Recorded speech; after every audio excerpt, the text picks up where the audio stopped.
നമസ്കാരം. PSC ECEC സക്സസിലേക്ക് സ്വാഗതം. Question paper code 074/24 office attendant question പേപ്പറിലെ മാത്സ് ക്വസ്റ്റ്യൻസ് ആണ് നമ്മളിന്ന് സോൾവ് ചെയ്യാൻ ആരംഭിക്കുന്നത്. ഫസ്റ്റ് ക്വസ്റ്റ്യൻ 32² = 1024 ആയാൽ 0.00124 ഇതിൻ്റെ വർഗ്ഗമൂലം എത്ര? അപ്പോൾ 32ൻ്റെ സ്ക്വയർ വർഗം തന്നിട്ടുണ്ട്.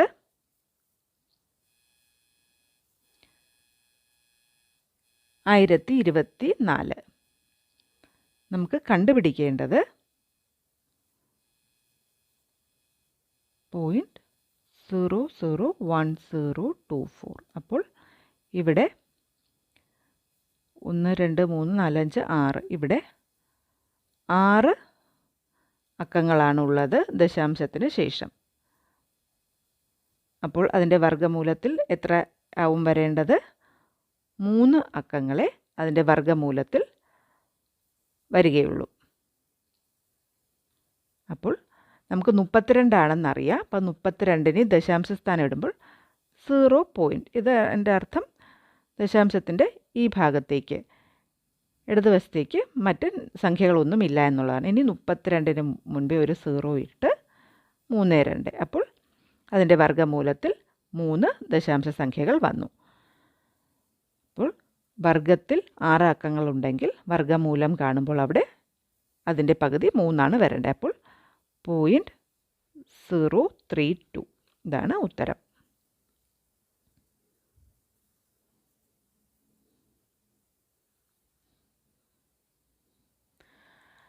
അടുത്ത ചോദ്യം, 28 എന്ന ഭാജ്യസംഖ്യയുടെ ഘടകങ്ങളുടെ എണ്ണം. 28 എന്ന ഭാജ്യസംഖ്യയുടെ ഘടകങ്ങളുടെ എണ്ണം.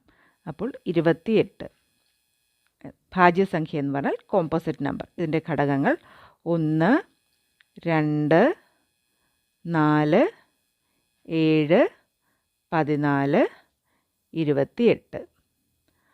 6 ഘടകങ്ങളാണ് ഉള്ളത്.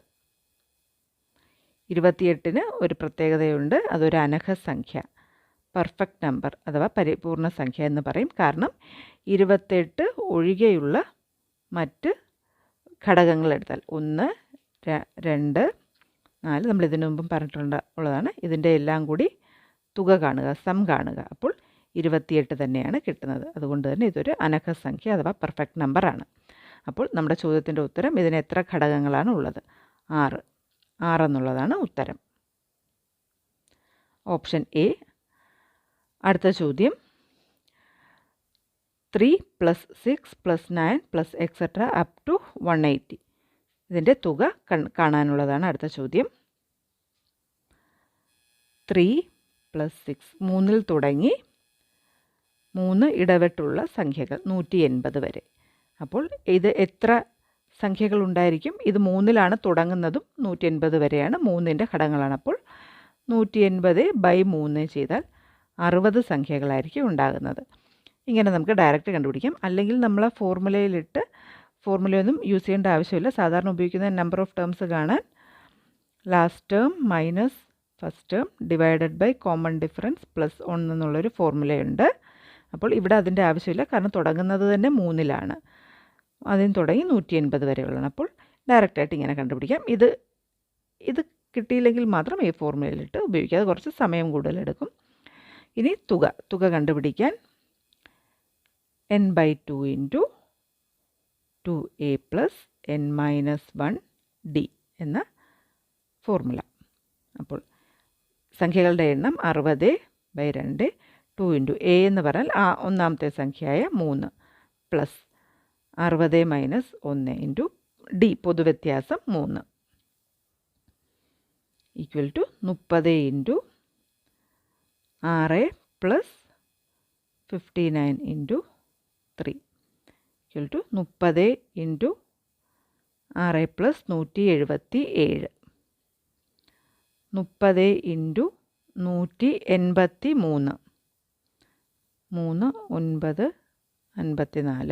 54 0 5490 5490 സ്റ്റെപ്സ് ക്ലിയർ ആണല്ലോ. ഇവിടെ n കണ്ടുപിടിക്കാൻ ഡയറക്റ്റ് കണ്ടുപിടിക്കാൻ കിട്ടിയില്ലെങ്കിൽ മാത്രം ഈ ഫോർമുല ഉപയോഗിക്കുക. ഫോർമുല ഉപയോഗിക്കുമ്പോൾ സമയം കൂടുതലെടുക്കും. തുക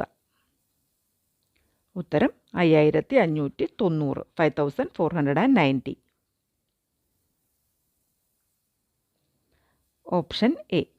അടുത്ത ചോദ്യം 3 × 10 + 5 × 1 + 8/10 + 3/1000 എത്ര? 3 × 10 + 5 × 1 + 8/10 + 3/1000 ഈക്വൽ ടു 30 + 5 + 8/10. അതിനെ ഫ്രാക്ഷൻ ദശാംശ രൂപത്തിൽ എഴുതിയാൽ ഒരു പൂജ്യമായതുകൊണ്ട് 0.8 പ്ലസ് ഇവിടെ 3/1000 എന്ന് പറയുമ്പോൾ 3 പൂജ്യങ്ങളുണ്ട്. അതുകൊണ്ട് ദശാംശത്തിന് ശേഷം 3 സ്ഥാനങ്ങൾ 003. ഇനി ഇതിനെ കൂട്ടുക. അപ്പോൾ നമുക്ക് കൂട്ടാൻ 30. ഇവിടെ ദശാംശ സ്ഥാനങ്ങളൊക്കെ വരുന്നതുകൊണ്ട് ഇവിടെ നമുക്ക് കാൽക്കുലേഷൻ തെറ്റാതിരിക്കാൻ 0.00. 5 കഴിഞ്ഞിട്ടും ഒരു 0.00. ഇത് കാൽക്കുലേഷൻ തെറ്റാതിരിക്കാൻ 0.8. ഇനി 0.003. അപ്പോൾ ഇത് കാൽക്കുലേറ്റ് ചെയ്യുമ്പം ഒന്നും കൂടെ എടുത്ത് താഴോട്ട് എഴുതാം, സ്പേസ് ഇല്ല. 30. അപ്പോൾ സ്ഥാനം നമുക്ക് തെറ്റാതിരിക്കാൻ വേണ്ടിയിട്ടാണ് ഇവിടെ ദശാംശം ഇടുന്നത്. മനസ്സിൽ കൂട്ടാൻ സാധിക്കുമെങ്കിൽ പെട്ടെന്ന് ചെയ്യും, ഉത്തരം കിട്ടും. എന്നാലും നമുക്ക് തെറ്റിപ്പോവാതിരിക്കാൻ വേണ്ടി 0.003. 3085 35.803. ഇതാണ് ഉത്തരം. അപ്പോൾ ഇവിടെ എപ്പോഴും ശ്രദ്ധിക്കുക, ഇപ്പോൾ 0.8 എന്ന് പറഞ്ഞാൽ ഈ പോയിൻ്റ്, ഈ ദശാംശത്തിന് ഇടത് ഭാഗത്തോട്ടുള്ള ഈ പൂജ്യത്തിന് വിലയൊന്നും അങ്ങനെയില്ല. അപ്പോൾ ഇങ്ങോട്ടേക്ക് പോയിൻ്റ്, ഇവിടെ ഈ 0 പോയിൻ്റ് എന്ന് ഇവിടെ ഇങ്ങനെ ഇടുന്നത് ഇവിടെ മറ്റ് വാല്യൂ ഒന്നും ഇല്ല എന്ന് കാണിക്കാനാണ്. ഇപ്പം 0.003 ഇങ്ങനെ ഇട്ടാലും മതി. പക്ഷേ ഇവിടെ 0 ഇടുമ്പം ഒന്നും ഇല്ല എന്നൊന്ന് എടുത്ത് സൂചിപ്പിക്കുന്നു എന്ന് മാത്രം. അതുപോലെ ഇവിടെ ഒരു 2 പൂജ്യം ഇട്ടാലും ഇത് എൻ്റെ വിലയിൽ വ്യത്യാസമൊന്നും വരുന്നില്ല 8 കഴിഞ്ഞിട്ട് വരുമ്പോൾ. പക്ഷേ ഇവിടെ 3ക്ക് മുമ്പ് ഇവിടെ ഇടുന്ന ഇതനുസരിച്ച് ഇതിൻ്റെ വില മാറുന്നു. ഈ പൂജ്യങ്ങൾക്ക് വിലയുണ്ട്. ക്ലിയർ ആണല്ലോ അല്ലേ? അപ്പോൾ ഇതിൻ്റെ ഉത്തരം 35.803. Option D 35.803. അടുത്ത ചോദ്യം എക്സിൻ്റെ 15% വൈയുടെ 40% തുല്യമായാൽ x/y കാണുക. എക്സിൻ്റെ 15%, അതും ദാറ്റ് ഈസ് ഈക്വൽ ടു വൈയുടെ 40%. അപ്പോൾ വൈയുടെ 40%. ഇതിങ്ങനെയാണ് മാത്തമാറ്റിക്കലായിട്ട് എഴുതുന്നത്. അതായത് 15x/100 is equal to 40y/100. ഇനി രണ്ട് ഭാഗത്ത് ഈക്വൽ ടുവിൻ്റെ രണ്ട് ഭാഗത്തും /100 ഉള്ളതുകൊണ്ട് അവിടെ ക്യാൻസൽ ചെയ്യാം. അതുകൊണ്ട് വിലയിൽ വ്യത്യാസം വരില്ല. അപ്പം 15x = 40y. അപ്പോൾ x/y is equal to 40/15. ഇനി 5 കൊണ്ട് ഇവിടെ ക്യാൻസൽ ചെയ്താൽ ഇവിടെ 8, ഇവിടെ 3. അപ്പോൾ x/y എന്ന് പറയുന്നത് x/y എന്ന് പറയുന്നത് 8:3.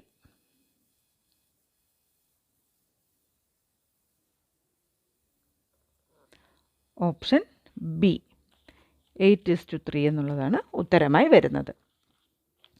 അടുത്ത ചോദ്യം ഒരു തീവണ്ടിയുടെ ശരാശരി വേഗത 90 km/h എങ്കിൽ ആ തീവണ്ടി 15 മിനിറ്റ് കൊണ്ട് സഞ്ചരിക്കുന്ന ദൂരം എന്ത്?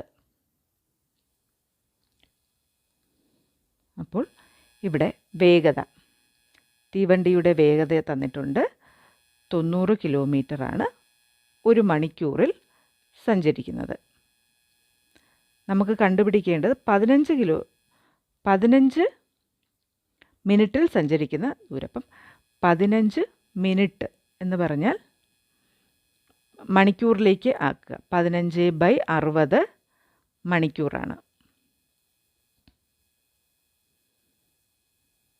അതായത് 1/4 മണിക്കൂർ. 15 മിനിറ്റ് എന്ന് പറഞ്ഞാൽ 1/4 മണിക്കൂർ. ഇത് ക്ലിയർ ആണല്ലോ അല്ലേ? കാരണം 1 മണിക്കൂർ എന്ന് പറയുമ്പോൾ 60 മിനിറ്റ്. അപ്പോൾ 15 മിനിറ്റ്. 15 എങ്ങനെയാണ് കിട്ടിയത്?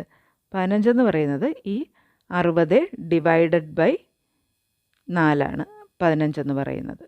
അപ്പോൾ ഇവിടെ 1 ഡിവൈഡഡ് ബൈ 4 ചെയ്യണം. അപ്പോൾ 1/4 മണിക്കൂർ എന്ന് കിട്ടുന്നു. ഇങ്ങനെയാണ് ഇത് മണിക്കൂറിൽ കൺവേർട്ട് ചെയ്യുമ്പോൾ. അപ്പോൾ ആർക്കെങ്കിലും സംശയം ഉണ്ടാവുമെങ്കിൽ എന്ന് കരുതി പറഞ്ഞാണ് 1/4 മണിക്കൂർ, അത് തന്നെയാണ് 15 മിനിറ്റ്. അപ്പം നമുക്ക് കണ്ടുപിടിക്കേണ്ടത് 15 മിനിറ്റിൽ സഞ്ചരിക്കുന്ന ദൂരം എന്ന് പറയുമ്പോൾ വേഗത 90 ഇൻറ്റു സമയം 1/4 മണിക്കൂർ. അപ്പോൾ 22.5 കിലോമീറ്ററാണ് 1/4 മണിക്കൂർ കൊണ്ട് സഞ്ചരിക്കുന്നത്. 1 മണിക്കൂറിൽ 90 കിലോമീറ്ററാണ് പോകുന്നതെങ്കിൽ 1/4 മണിക്കൂർ കൊണ്ട് അതിൻ്റെ കാൽഭാഗമായ 22.5 കിലോമീറ്ററാണ് സഞ്ചരിക്കുന്നത്.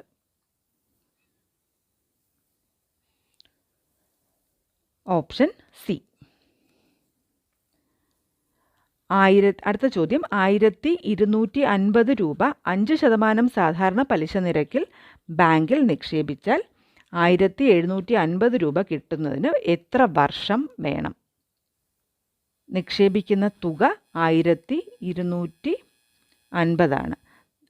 Principal amount. ഇനി പിന്നീട് കിട്ടുന്ന തുക, ഫൈനലി നമുക്ക് കിട്ടുന്ന എമൗണ്ട് എന്ന് പറയുന്നത് 1750. അപ്പോൾ പലിശ എന്ന് പറയുന്നത് ഇതിൻ്റെ വ്യത്യാസം കാണുക. 1750 മൈനസ് 1250, ഇതാണ് നമുക്ക് പലിശയായിട്ട് കിട്ടുന്നത്. അതായത് 500 രൂപയാണ് പലിശ കിട്ടിയിരിക്കുന്നത്. ഇത് എത്ര വർഷം കൊണ്ടാണ് ഇത് കിട്ടിയിരിക്കുന്നതെന്നാണ് നമുക്ക് കണ്ടുപിടിക്കേണ്ടത്.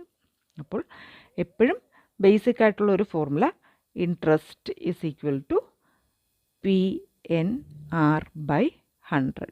ഇത് ഒരെണ്ണം കണ്ടുപിടിച്ചാൽ ഇതിൽ നിന്ന് നമുക്ക് ബാക്കി കണ്ടുപിടിക്കാം. അപ്പം ഇവിടെ നമുക്ക് എത്ര വർഷം എന്നുള്ള P പ്രിൻസിപ്പൽ, ആദ്യം നിക്ഷേപിച്ച തുക, പ്രിൻസിപ്പൽ എമൗണ്ട്, 6 പലിശ നിരക്ക്, റേറ്റ് ഓഫ് ഇൻട്രസ്റ്റ്, N വർഷം, എത്ര വർഷം എന്നുള്ള വർഷത്തിൻ്റെ എണ്ണം. അപ്പോൾ ഇവിടെ നിന്നും ഈ പലിശ into 100 by principal amount into പലിശ നിരക്ക്, ഇതിൽ നിന്നും 500 നമുക്ക് പലിശയായിട്ട് കിട്ടിയത്, ഇൻറ്റു 100 ബൈ നമ്മൾ നിക്ഷേപിച്ച തുക 1250 ഇൻറ്റു 5. ഇത് ക്യാൻസൽ ചെയ്യുന്നു. 100 25 കൊണ്ട് 4 5 ഇവിടെ 2. അപ്പോൾ 8 വർഷം കൊണ്ടാണ് ഇത് കിട്ടുന്നത്. ഉത്തരം 8. എത്ര വർഷം എന്നുള്ള ചോദ്യത്തിൻ്റെ ഉത്തരം 8. Option D 8. അടുത്ത ചോദ്യം, ഒരു തൊഴിലാളിയുടെ തുടർച്ചയായ 5 ദിവസത്തെ കൂലി 800, 760, 780, 750, 720 എന്നിവയാണ്. 6 ദിവസത്തെ ശരാശരി കൂലി 775 രൂപയായാൽ 6-ാം ദിവസത്തെ കൂലി എത്ര? അപ്പോൾ ഓപ്ഷൻസിൽ നിന്ന് തന്നെ 750, 820, 740, 840 എന്ന് കൊടുത്തിട്ടുണ്ട്. അപ്പോൾ 750 740 ആകാൻ തീരെ സാധ്യതയില്ല. കാരണം 720 തുടങ്ങി 5 ദിവസമായപ്പോൾ 800 വരെ പോയി. പക്ഷേ ശരാശരി 6-ാമത്തെ ദിവസം കൂടെ കൂട്ടുമ്പോൾ ശരാശരി 775 വന്ന് നിൽക്കുന്നു. അപ്പോൾ തീർച്ചയായിട്ടും അത് 800 കൂടിയ ഒരു തുകയാകാൻ തന്നെയാണ് സാധ്യത. 820 അല്ലെ 840 അതിനാണ് സാധ്യത. പക്ഷേ നമുക്ക് ഇവിടെ ഊഹിച്ചെടുക്കാണ്ട് തന്നെ നമുക്ക് പെട്ടെന്നൊരു കാൽക്കുലേഷൻ ചെയ്യാം. ഓപ്ഷൻസിൽ നോക്കിയിട്ട് ഏകദേശം ആൻസർ കിട്ടുമെങ്കിൽ നമുക്ക് നോർമലായിട്ടുള്ള കാൽക്കുലേഷൻ ചെയ്യാം. 800, 760, 780, 750, 720 ഇതെല്ലാം കൂടെ കൂട്ടുമ്പോൾ 10, 11, 3 3810 കിട്ടുന്നത്. ഇനി ഈ 3810 കൂടെ 5 ദിവസത്തെ 3810 കൂടെ 6-ാമത്തെ ദിവസത്തെ കൂലി അതറിയില്ല, അതും കൂടി കൂട്ടുമ്പോൾ ശരാശരി 775 വരണമെങ്കിൽ ആകെ തുക 775 × 6 ആയിരിക്കണം.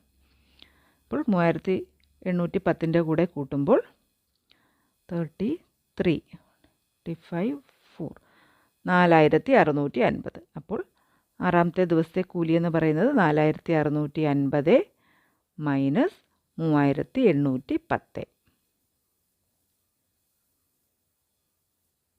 840. ആറാമത്തെ ദിവസത്തെ കൂലി 840.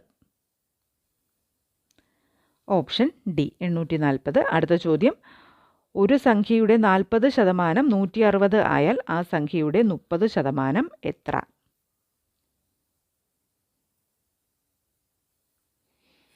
ഒന്നുകിൽ ഓപ്ഷൻസിൽ നിന്ന് പോവുക, അല്ലെങ്കിൽ സംഖ്യ എക്സിൻ്റെ രീതിയിൽ 160 ആണെങ്കിൽ ആ സംഖ്യ എന്ന് പറയുന്നത് ചോദ്യം സംഖ്യയാണ്. അപ്പോൾ 40 4 400 ഇനി 400 എന്ന് സംഖ്യ കിട്ടി. നമ്മുടെ ചോദ്യം 400ൻ്റെ 30% കാണാനാണ്. അപ്പോൾ 120. സംഖ്യയുടെ 30% ചോദ്യം. 120.